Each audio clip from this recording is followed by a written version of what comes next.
Praise lord. మీ అందరికీ దేవుడి నామమున వందనాలు. బాగున్నారా? ఈరోజు ఉదయకాల సమయంలో దేవుడు మనతో మాట్లాడుతున్న మాట కీర్తన గ్రంథం 125వ కీర్తన 1వ వచనాన్ని మనం ధ్యానం చేద్దాం. యెహోవా యందు నమ్మకం ఉంచువారు కదలక నిత్యము నిలుచు సియోను కొండవలె ఉందురు. దేవుని యొక్క వాక్యం తెలియజేస్తున్న మాట ఏంటయ్యా అంటే, దేవుని యందు నమ్మకం ఉంచిన వారు కదలకుండా నిత్యము నిలుచు సియోను కొండవలె ఉంటారు. దేవుని యందు ఎవరైతే విశ్వాసం ఉంచుతారో, ఎవరైతే నమ్మకం ఉంచుతారో వారితో దేవుడు చెప్తా ఉన్నాడు, నువ్వు నిజంగా దేవుడు నమ్మినట్లయితే, దేవుని యందు విశ్వాసం ఉంచినట్లయితే, దేవుని మీద నువ్వు ఆధారపడినట్లయితే దేవుడు నేరుగా నీతో చెప్పడం ప్రారంభిస్తూ ఉన్నాడు.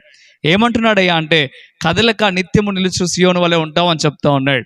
కదలకుండా ఉండాలి. ప్రతి ఒక్క మనిషి కూడా కదలకుండా నిలబడగలగాలి. ఏ విషయంలోనయ్యా అంటే, సమస్యలు వచ్చినప్పుడు, కష్టాలు కలిగినప్పుడు, ఇబ్బందులు కలిగినప్పుడు, సాతాను శోధించినప్పుడు, ఎలాంటి పరిస్థితుల్లోనైనా కదలక నిత్యము నిలిచేవాడిగా ఉండాలి.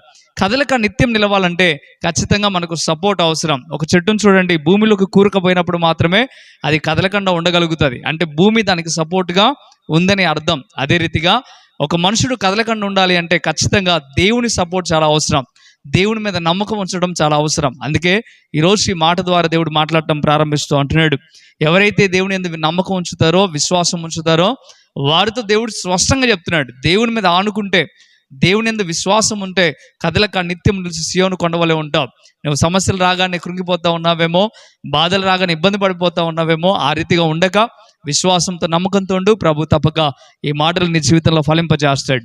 ఈ మాటలు ప్రభు దీవించును గాక. చిన్న ప్రార్థన చేద్దాం. పరిశుద్ధ వందనాలైనా ఉదయకాల సమయంలో స్పష్టంగా నిబిడలతో మీరు మాట్లాడారు.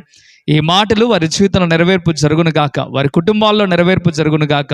మీరే కాచి కాపాడండి అయ్యా. కదలక నిత్యము నిలిచి సియోను కొండవలె నిబిడలు ఉండడానికి సహాయము దయచేయండి అయ్యా. మీరే దీవించి ఆస్వాదించి వారి పనులన్నింటిలో మీరు తోడుగా ఉండమని యేసు నామమున వేడుకుంటున్నాం తండ్రి.